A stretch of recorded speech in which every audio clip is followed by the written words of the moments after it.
First ever factory outlet, Chandanagar, Mukunda Jewelers, opening soon. No making charges.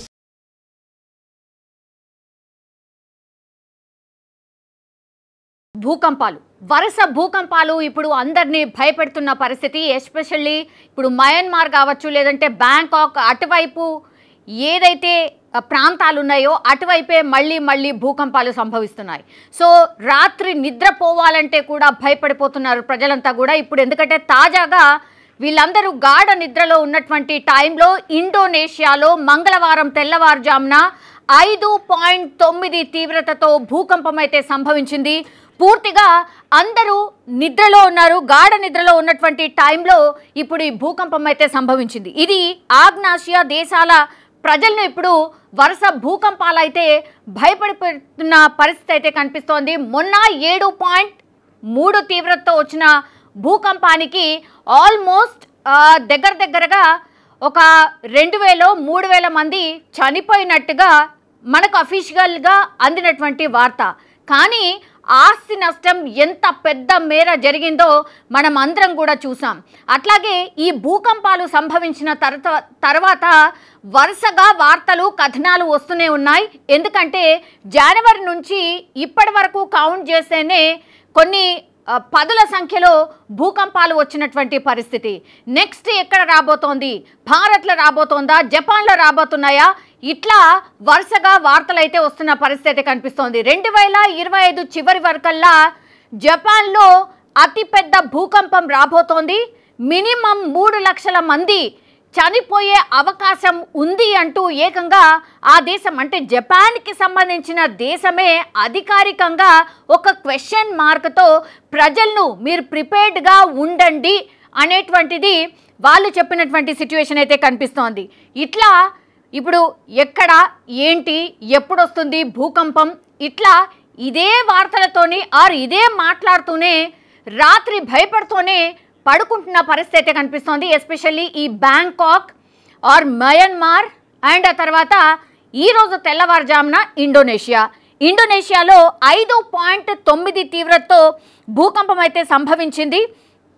So దీంతో అక్కడ ఉన్నటువంటి చుట్టుపక్కల ఉన్నటువంటి ప్రాంతాల వాళ్ళు పూర్తిగా భయపడిపోతున్న పరిస్థితి అయితే కనిపిస్తోంది. అత్యంత తీవ్రతగా వచ్చిన భూకంపం అయితే కాదు, బట్ తీవ్రత గల భూకంపంగానే ఇప్పుడు ఎక్స్పర్ట్స్ చెప్తున్నటువంటి పరిస్థితి అయితే కనిపిస్తోంది. సో సియోయులో రీజన్స్లోని సినాబాంగ్ నగరానికి ఆగ్నేయంగా ఇది 62 కిలోమీటర్ల దూరం, సముద్ర మట్టానికి ఒక 30 కిలోమీటర్ల రూట్లో ఈ భూకంపం కేంద్రాన్ని అధికారులు అయితే గుర్తించారు. సో అర్ధరాత్రి సమయంలో ప్రజలు పూర్తిగా గాఢ నిద్రలో ఉన్నటువంటి టైంలో ఒక్కసారిగా భూమి కంపించినటువంటి పరిస్థితి అయితే కనిపిస్తోంది. సో మొదట ఈ భూకంపం 6.2 తీవ్రతతో నమోదైంది. ఆ తర్వాత 5.9గా నమోదైనట్టుగా అధికారులు అధికారికంగా ప్రకటించిన పరిస్థితి. ఇప్పటి వరకు అయితే ఎలాంటి ప్రాణ నష్టం జరగలేదు, బట్ ఈ తీవ్రత ఎక్కువగానే ఉంది.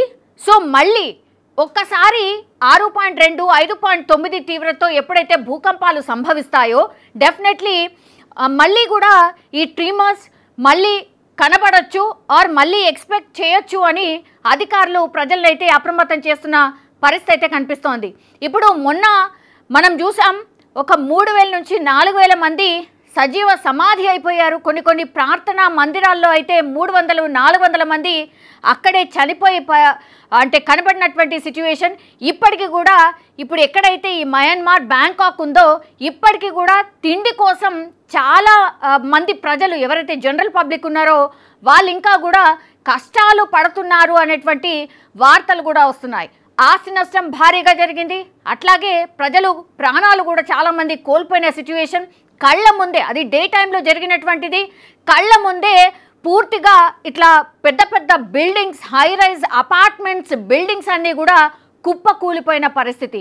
అట్లాగే ఈ ప్రాంతాలు ఏవైతే ఉన్నాయో ఎస్పెషల్లీ టూరిస్ట్ ఎక్కువగా అట్రాక్ట్ చేసే ప్రాంతాలు, టూరిస్టులే ఎక్కువ విజిట్ చేసే ప్రాంతాలు, అట్లాంటి ప్రాంతాల్లోనే ఇప్పుడు భూకంపాలు సంభవించడంతో భయపడిపోతున్న సిచ్యువేషన్ అయితే కనిపిస్తోంది. మళ్ళీ ఈరోజు తెల్లవారుజామున, మంగళవారం తెల్లవారుజామున అందరూ ప్రజలు నిద్రపోతున్నటువంటి టైంలో సంభవించినటువంటి భూకంపం ప్రజలందరూ కూడా బయటికి పరుగులు తీశారు ప్రాణాలు కాపాడుకోవడానికి.